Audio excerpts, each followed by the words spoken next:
ส่องไฟฟ้าครั้งนี้เนาะออกมาแล้วยังเมื่อยเลยนอนอีกเพิ่นใส่น้ำเกลือให้เขาสรุปให้ติเข่า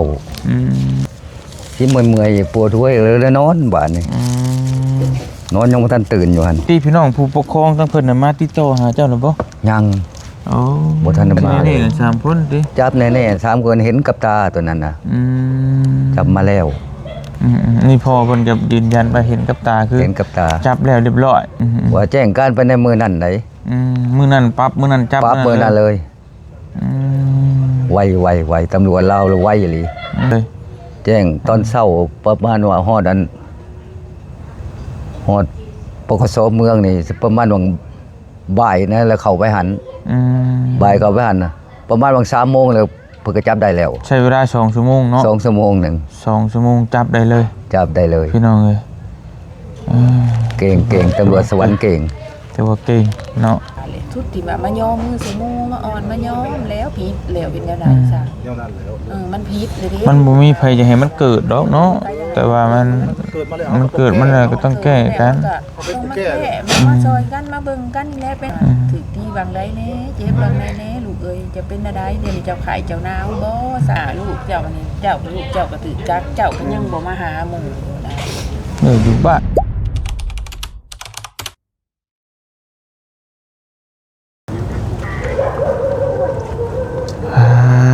โตเป็นอะไรเปิดภาพประมาณนี้ก็มืดคำมืดตื่นตาเนาะโดยพอดีเพื่อมาฮอดพอดีสบายดีเด้อพี่น้องทักทายสบายดีพ่อแม่พี่น้องไปสุขุสุคนนะบ่ว่าสิอยู่ในและก็ต่างประเทศพี่น้องก็ยินดีต้อนรับเข้าสู่ช่องบ่เตียงทองชาแนลคือเก่ามื้อนี้บ่เตียงก็มาอยู่เฮือนน้องแป้งพี่น้องแต่ว่าค่อยคำลงแรงแล้วเนาะสบายดีเด้อพ่อเด้อกินข้าวแรงนะบ่ยังบ่ทันได้กินอยู่ใช่แล้วน้องแป้งคือว่าไปหาหมอน้องแป้งโอ้ปวดหัวนอนอยู่เทิงเฮือนนั่นนอนแล้วตินอนแล้วเพิ่นก็เลยว่าเพิ่นปวดหัวพุ่นน่ะหมอมาเจอห้องหมอดิมาเจอหมอพอดีเพิ่นเข้าไปห้องหมอเพื่อประกวดก็เอ็กซเรย์ยังไงคือเขานักสโลใหม่นะเพิ่นว่าได้ไปกวดขอโทษนะคนนี้เพิ่นก็ว่าบ่ได้เป็นหยังว่าซั่นก็แต่ว่ามันซ้ำทางในเพิ่นว่าก็เป็นซ้ำในก็เป็นได้พี่น้องเอ้ยซ้ำมันบวมทางในเลยซ้ำทางในเลยแล้วก็เลยถามว่าเลือดบ่ได้ตกโค้งบ่ว่าซั่นหลังจากนั้นมาแล้วก็เขาสโลมไปเพิ่งเติมนะก็สิมดโบกครึ่งกระปุกสำดกแล้วเพิ่นมาบอกว่ากลับซะว่ามาถอดสโลมนะบัดนี้บ่มีเลือดข้างเลือดหยังบ่เพิ่นก็ว่าบ่มีใบเอโก้น่ะก็มีแล้วเนี่ยนี่มีแล้วสิเขาไปปกส.มื้ออื่นนี่ไปมาเบิ่งดูใบเอโก้อึบ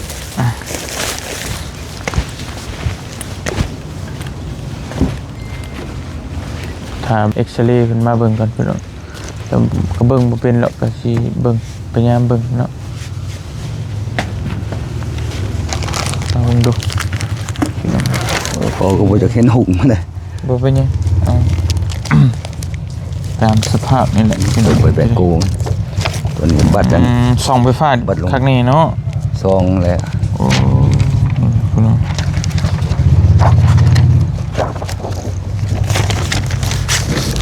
ส่องไฟฟ้าครั้งนี้เนาะส่องไฟฟ้าแล้วออกมาแล้วยังเมื่อยเลยนอนอีกเพิ่นใส่น้ำเกลือให้เขาสรุปให้ติเข่า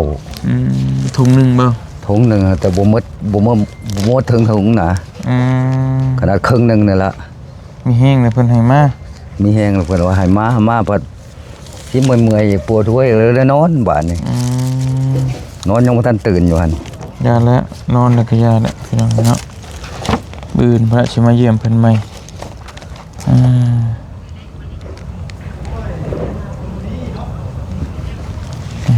ผลกวด มันกวดพอแห้งบ่เห็นหุกซ้ำเสียอ่านนะ อืม มันตัวหนังสือหมอมันก็เสียอ่านยากเลย สกุลนางปานิตาบ่ชื่อ ปณิตา ชื่อแป้งนี่ชื่อลิ้นเนาะ ซื้อลิ้นซื้อบ่ได้ก็ห้องแป้งบ่ได้ก็ห้องแป้งแล้วก็แป้ง อายุ13 ปีนึงบ่13 ปี 3 ปี 3 ปีเนาะอ่ะก็ลืม 3 ปี อืมพี่น้องนี่เขาก็บ่จักดอกเพิ่นกวด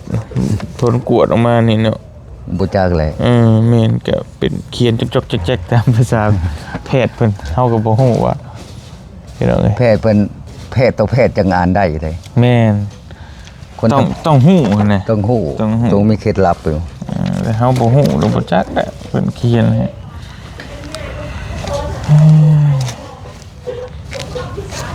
บัดนี้ทางเรื่องคดีความเป็นจังได๋ ก็ที่ความก็เพิ่นก็ว่าให้เข้าไปปกสเมืองมื้อนี้แหละแต่ว่ามันคาดังน้ำแป้งเลยแหละไปอันห้องหมอ เอาน้องแป้งไปห้องหมอก็ได้บ่ได้ไปซ้ำ บ่ได้ไป แต่ บ้านนี้เพิ่น ทางญาติพี่น้องผู้ปกครองทั้งเพิ่นน่ะมาติดต่อหาเจ้าหรือบ่ ยัง โอ้ บ่ทันได้มาเลยจะไปพบกันแบบใดนะ ก็ยังบ่ฮู้ว่าสิไปใกล้เกลี่ยกันแบบใดเนาะ จากบ่ฮู้ อันนี้บ่เตียงแจ้งก่อนได้พี่น้องว่า FC หลายคนก็บอกว่าโอ้ยจับแล้วบ่อันคนที่ตีน้องแป้งเนี่ยก็คือตอนนี้น่ะเพิ่นจับอยู่ในเพิ่นแหละเนาะว่าไงในคุกจ้ะว่าแบบนี้เฮาก็ได้จับเรียบร้อยแล้วพี่น้องเอ้ยแต่ว่ายังรอทางญาติพี่น้องมาไกลเกลี่ยแล้วรับสายพี่น้องเอ้ยมีแต่ว่ามีแต่เข้าไปไกลเกลี่ยกันอยู่พุ่นปกสพุ่นเนาะ อยู่ปกสแล้วมื้ออื่นนี่สิไปไกลเกลี่ยกันมันไม่ว่าลักษณะนี้ไปมันสิบ่แม่นได้พบกันกับเขาโลดนะ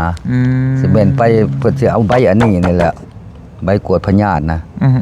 ใบกวดมันยังเนาะเพิ่นว่ากวดการสุขภาพ แม่นใบรับรองแพทย์ แม่นแล้วไปแล้วเพิ่นสิจักสิได้แต่มื้อนัดกันนี่สิมันต่างหากอีกสิมาพบกันนั่น มือไกลเกลี่ยมื้อสองกำสอง ส พา อย งกำสองพายมาไกลเกลี่ยกันต่างหากอีก ต่างหากอีกฟังเว้าอะนะคือสิเป็นแนวนั้น แต่ว่าตอนนี้นี่คือน่ะทางปกสทางเจ้าหน้าที่เพิ่นจับไป3คน 3 คนแล้ว แต่ เพิ่นจับ แต่ว่าที่เหลือยังจับบ่ได้บ่เลยจังได๋ ยังบ่ทันได้ฮู้ตัวนี้นะมันเพราะว่าตัวที่เหลือนี่พวกเจ้าหน้าที่เพิ่นเฮ็ดเองตัวนั้นน่ะ แต่ว่าจับที่นี่น่ะ3คนติ จับแน่ๆ3คนเห็นกับตาตัวนั้นน่ะจับมาแล้ว นี่พอเพิ่นก็ยืนยันว่าเห็นกับตาคือ เห็นกับตา จับแล้วเรียบร้อยพี่น้องเนาะ เพิ่นเอาเข้ามาอยู่ในปกสหันโลน ก็วันนี้พวกพ่อก็พอดีจบมัน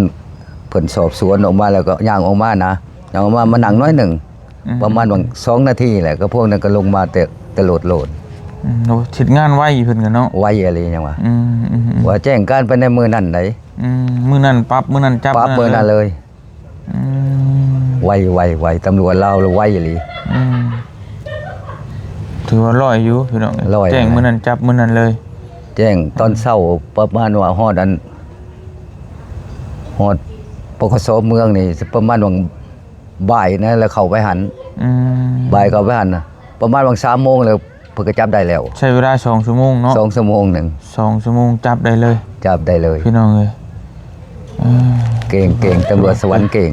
แต่ว่าเก่งเนาะ เก่งอีหลี ยอมรับว่าเก่งอยู่พี่น้องเอ้ยใช้เวลา2ชั่วโมงจับได้ 2 ชั่วโมงจับได้เลย ตำรวจเมืองอะไรไปจับเอาเอง แต่ตอนนี้อยู่ในห้องขังไปแล้วเนาะ จังหวะก็สิในห้องขังหั่นแหละบ่รู้ว่าเขากักตัวไว้ก็บ่จักเพราะว่าตัวนี้พอก็บ่เห็นนะเพราะว่าได้ย่างออกมาแล้ว ก็จังหวะแล้วแต่ว่าเพิ่นกักตัวไว้แล้ว กักตัวไว้แล้ว ทางเจ้าหน้าที่เพิ่นจับไว้แล้ว จับไว้แล้วก็แม่นกักตัวไว้ก็แม่น แต่ว่าเรื่องคดีนี่สิไปในทางใดก็จังว่ากันเนาะ จังหวะกันแหละตัว มั นั้น น นี่เจ้าคิดไว้แนวใดเพิ่นสมมุติว่าเพิ่นมาไกลเกลี่ย มันไกลเกลี่ยมัน แต่ว่าเจ้าสิปรับไหมเพิ่นบ่ได้ได้ ได้ปรับใหม่แหละเพราะว่าลูกเนี่ยว่าก็สมที่ว่า คลิปประชาชนเหลียวเห็นนั่นแหละแบบใดแต่ว่าเขาตีก็ผ่านมาแล้วจนยอมเขาให้กราบตีนก็ได้กราบเท่ากูคนกราบแล้วก็ลุมตีอีกจนกระทั่งว่ามีพวกสุดลายหรือสุดดำเนี่ยนะแหละหลุดกายบันเขาก็บูจักดอกว่าเป็นอย่างแต่เขาเจ้าระปบหนีก็ยังดีแต่ว่าเขาเจ้าถ่ายคลิปไว้ให้เบิ่งเท่านั้นแหละถ้าเห็นเจ้าหน้าที่ผ่านไปเนาะเห็นเจ้าหน้าที่ผ่านไปเลยเขาเลยแลนนี้กันสั้นกันจักว่าตายอยู่บ่เลยว่าสิฟื้นอยู่หมอเขาก็ยังสิเอาอีกอยู่มันหักเจ้าหน้าที่เพิ่นไปก่อนโชคดีจังวะก็ดีเท่าแต่ว่าเขาเจ้าถ่ายคลิปไว้ให้เบิ่งอีกก็อย่างว่าเห็นในคลิปนั่นก็คลิปของเขาล่ะแต่ทั้งตึกถามความรู้สึกพ่อเนี่ยพ่อสิปรับใหม่อย่างเดียวนี่เดี๋ยวพ่อบอกด้วยว่าจังไหนด้วยว่าได้ต้องดำเนินคดีด้วยว่าดำเนินนั่นแหละธรรมดามันกฎหมายมันต้องดำเนินทำลายร่างกายแบบนี้จังสี่ทั้งปรับใหม่พร้อมทั้งปรับใหม่พร้อมแล้วดำเนินคดีแล้วอันตัวนั้นมันสิ่งของพวกเจ้าหน้าที่มันดอกตัวนั้นสมมุติเราเพิ่นมาขอไก่เกียร์แบบยอมให้ปรับให้ใหม่แต่ว่าบ่อยากให้เอาเรื่องให้จบกันนี่พ่อจบบ่จบเนาะโอเคพอมันความเจ็บความปวดกับโบเป็นธรรมดาถึงขนาดเข้าห้องหมอไปแล้วแนวนี้นะแล้วก็มีตั้งแต่ว่าไก่เกลี่ยกันถ้าว่าพบกันเลยสิว่ากันได้ก็จังว่าแต่ว่าต้องดำเนินคดีตามดำเนินคดีเนี่ยแนวมันก็ต้องแม่นแนวนั้นแล้วบ่แม่นว่าปรับใหม่ไปแล้วแหละถือว่าปรับใหม่ไปแล้วเจ้าแล้วหมดคดีน่ะบ่ได้เนาะบ่ได้แหละตัวนั้นมันว่าเรื่องเจ้าหน้าที่เพิ่นดอกกันนั่นน่ะเรื่องของปรับใหม่ในเรื่องของกัน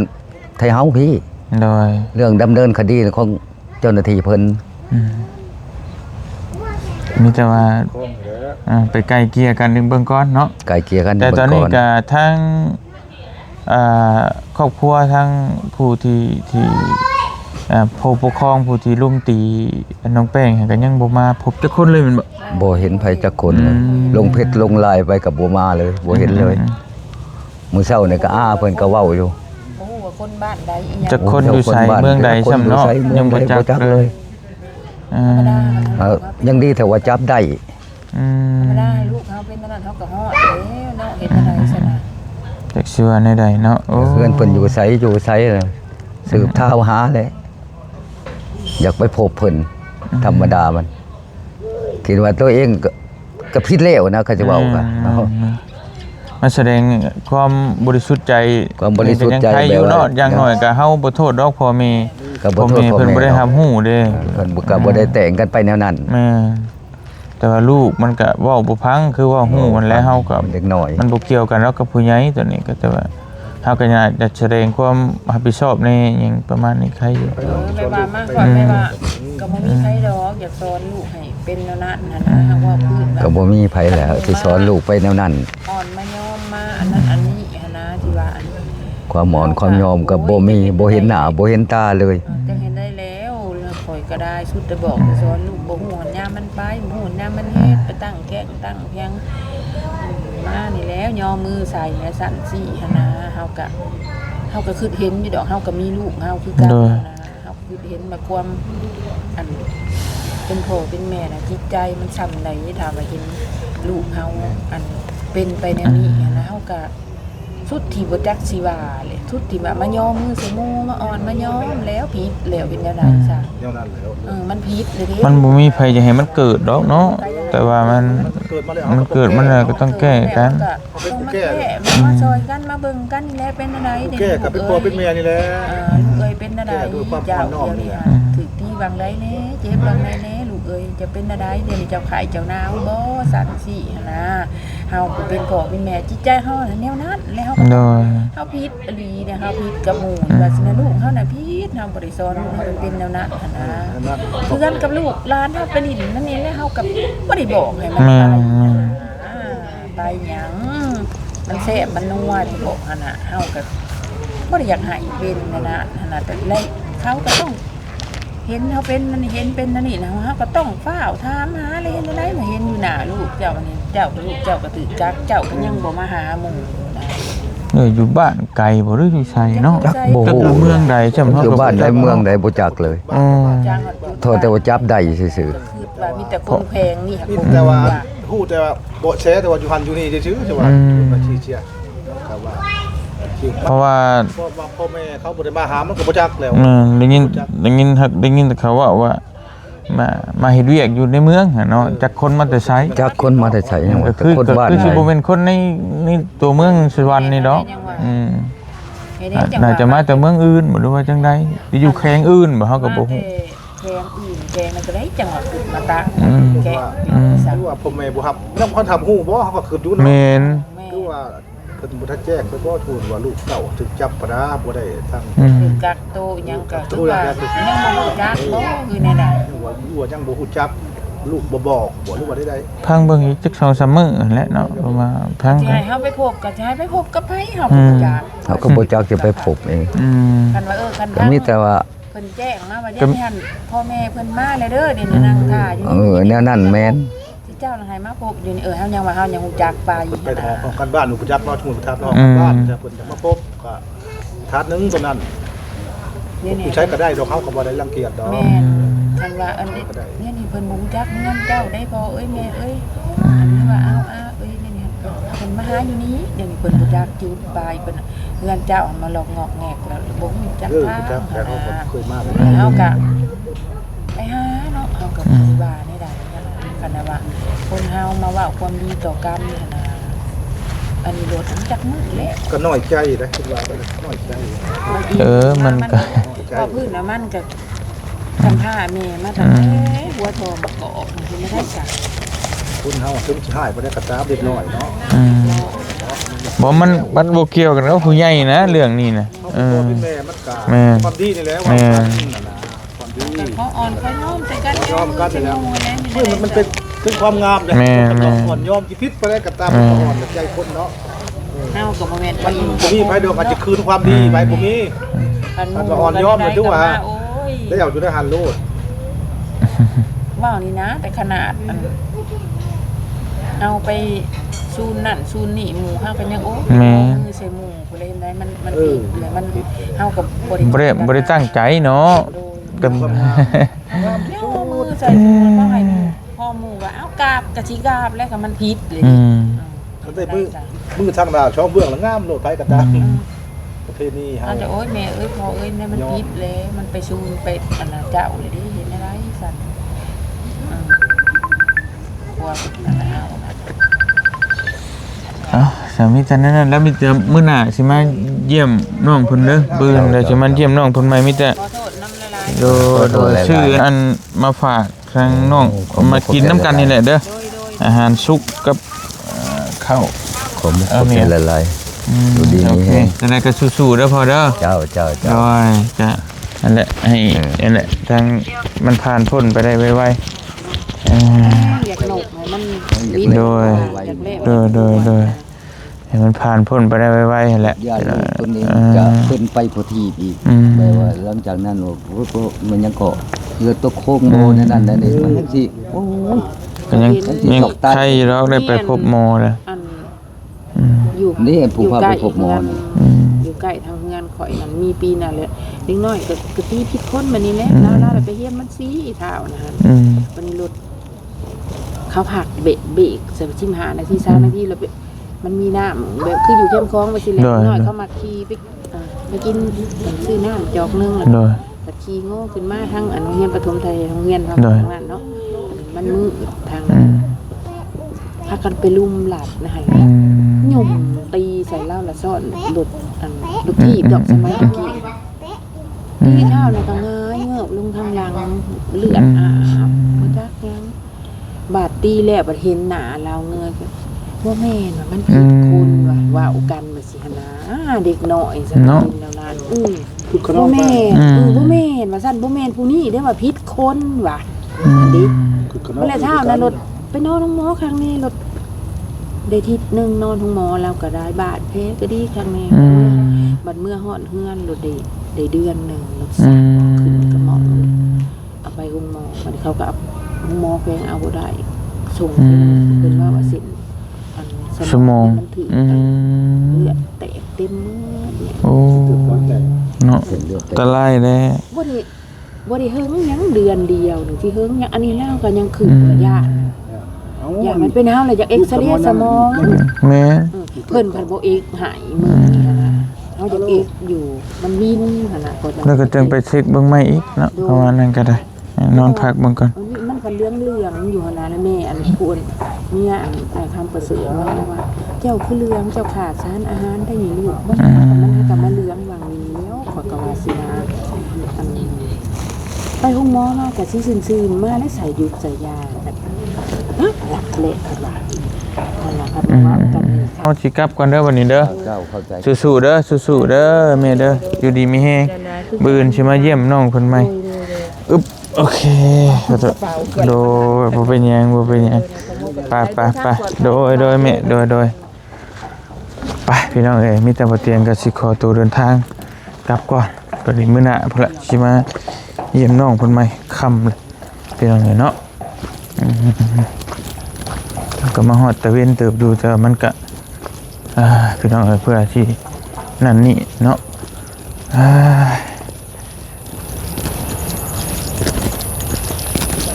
มืดไว้ไว้ยามนี้กลับป้าเด้อพ่อเด้อโดยพ่อโดยเจ้า